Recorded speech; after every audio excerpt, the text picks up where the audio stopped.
Eu queria pensar antropologia da Eucaristia numa forma livre, aberta, provocativa e sem muito compromisso com a verdade, talvez, mas pensar a antropologia eucarística como o desdobramento supremo de um instinto que, outrora selvagem, sanguíneo e primitivo, se transmuta numa liturgia sem jamais abandonar a memória visceral do ato da devoração da carne. Comer o outro constitui a forma mais radical de conhecimento, uma gnose carnal onde a fronteira entre sujeito e objeto se dissolve. A história da civilização habita o espaço entre a boca e a hóstia, narrando a passagem de uma violência interna e destruidora para uma violência sagrada capaz de fundar a ordem social através do sacrifício e da substituição. Nesse banquete, a Eucaristia aparece como a herança sublimada do canibalismo, que por sua vez representa o desejo arcaico de assimilar a potência do sagrado, de tomar o corpo do outro, de tornar também o corpo do outro na substância do próprio eu. A raiz dessa comunhão mergulha nos tempos pré-lógicos, onde a antropofagia ritual desafiava as certezas da alma cristã ao apresentar uma cultura que se mantinha próxima da lei natural e ignorava os artifícios da moral europeia. Michel de Montaigne, quando observou esses costumes, ofereceu um resumo documentado de uma etnografia que se abstinha de julgar crenças capazes de chocar a sensibilidade ocidental, revelando que o ato de comer o inimigo guardava uma dignidade própria. O canibalismo ritual funcionava ou funciona como um método tradicional e pedagógico de encontro com o sagrado, transmitido pela tradição cultural para garantir que a identidade do grupo fosse forjada no consumo do outro. A violência que atravessa a comunidade humana, descrita como uma força mimética de rivalidade e ciúmes, exige um mecanismo de purificação para que a coletividade escape da autodestruição. O sacrifício ritual surge como essa transmutação necessária, onde a má violência é canalizada por uma vítima substituta, transformando o horror em ordem e o crime no sagrado. O sangue, elemento material de sacralização e interdição, desenha os laços sociais ao impor limites e definir o que pode ser tocado e o que deve ser consumido, expressando a interdição da sexualidade em favor de laços dessexualizados que estabilizam a sociedade. A antropologia da Eucaristia herda essa arquitetura sacrificial, operando uma superposição constante entre homem, animal e Deus, transformando o homem em animal através da posição de vítima e a vítima em Deus através da sacralização da sua morte. Na mesa eucarística, o pão e o vinho assumem o lugar da vítima, se tornando o ponto de convergência onde a divindade se oferece ao humano para que a paz seja restabelecida. O sacrifício de animal, entendido por alguns pré-socráticos como uma herança nefasta do canibalismo, deveria ter sido eliminado da vida civilizada, segundo pensadores como Teofrasto, que viam na prática religiosa um traço de loucura antropofágica. Contudo, a persistência do rito sacrificial demonstra que a experiência do sagrado se desenvolve sobre as regras impostas pelos membros da comunidade, onde somente aquele que fornece a prova do encontro com o divino dentro dessas normas é aceito. A Eucaristia, assim, institucionaliza a devoração do Deus para a assimilação de suas virtudes, revelando que a base do cristianismo reside num ato de incorporação profunda. A mística de Santa Teresa d'Ávila e a poesia de Dante exploram o conceito de erotismo espiritual, onde a carga erótica presente na experiência transcendente ultrapassa o prazer corpóreo para revelar a magnitude da experimentação espiritual através do corpo. Santa Teresa descreve o desejo de fusão com o divino como uma pedagogia do amor, como um excesso que se manifesta quando o sujeito se torna o adorado, aquele que recebe também a doação absoluta que satura a consciência. O banquete divino é um fenômeno saturado que excede qualquer possibilidade de objetivação, impondo-se por uma intuição doadora que justifica a condição de um mistério indizível. A alma mística busca o contato com o transcendente através de uma oração meditativa que gera conhecimento de si e do outro, culminando na união entre a alma e Deus. A antropofagia brasileira, pensada por Oswald de Andrade, propõe uma operação metafísica que transforma permanentemente o totem em tabu, rejeitando a consciência enlatada dos importadores de cultura para celebrar a existência palpável da vida. Oswald de Andrade identifica na Eucaristia a própria essência da antropofagia ritual, subvertendo a lógica do sacrifício para propor que o brasileiro deveria deglutir o legado europeu e transformá-lo em algo nacional. A devoração do inimigo valente, como no caso do bispo Sardinha, representa uma Eucaristia às avessas, onde o objetivo é a simulação da potência política e do conhecimento do colonizador para o fortalecimento do bárbaro tecnizado.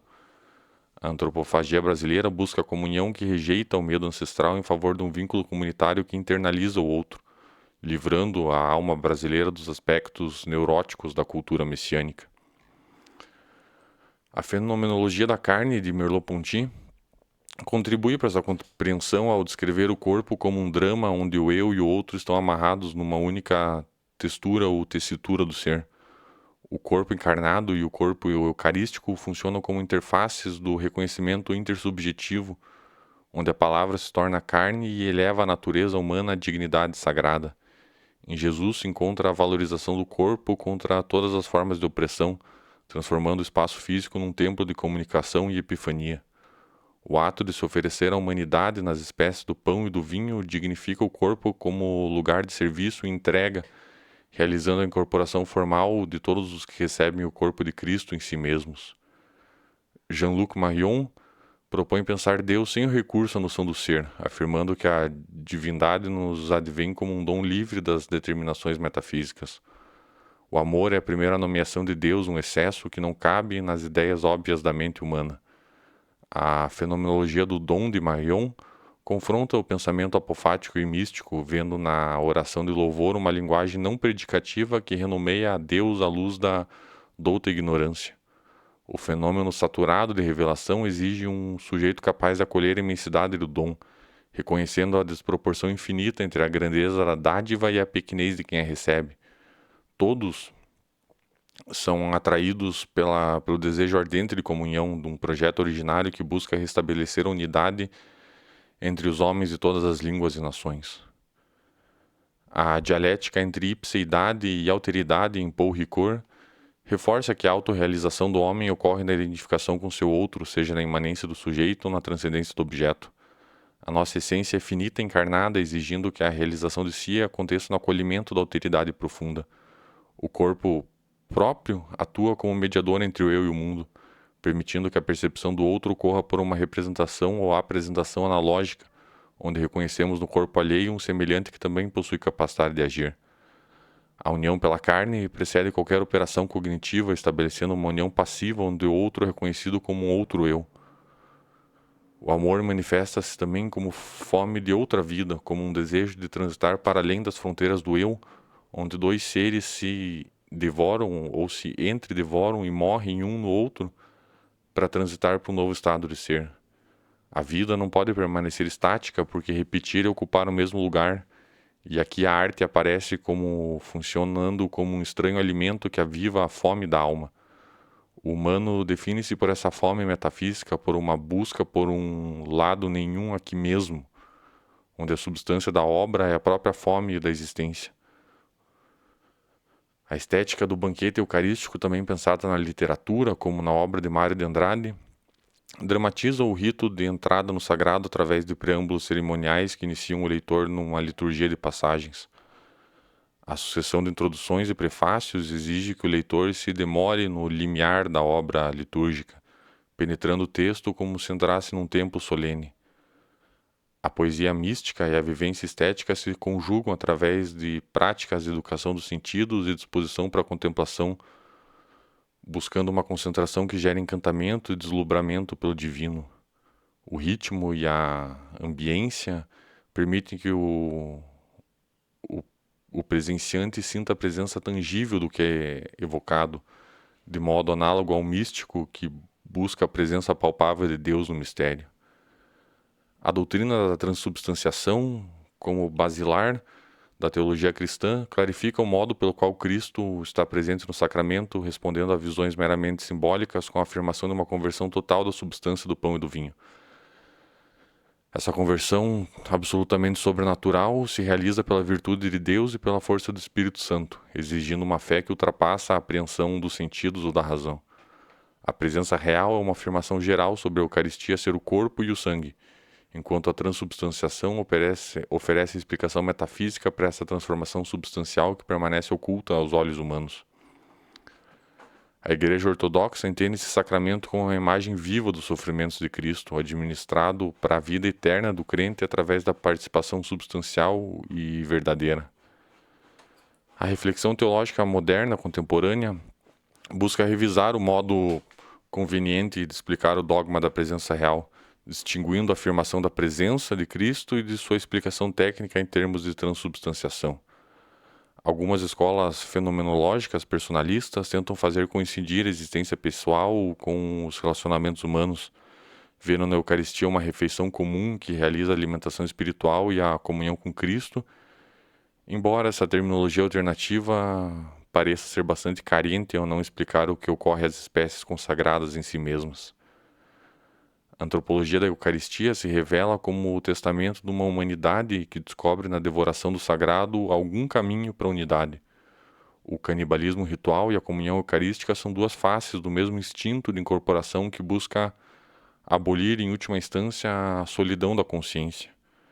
Seja através da ingestão do inimigo valente ou da recepção da hóstia consagrada, o homem sempre tenta transpor o mistério da morte com o auxílio de formas gramaticais e rituais que transformem o abismo do medo do além-vida em alguma espécie de ponte.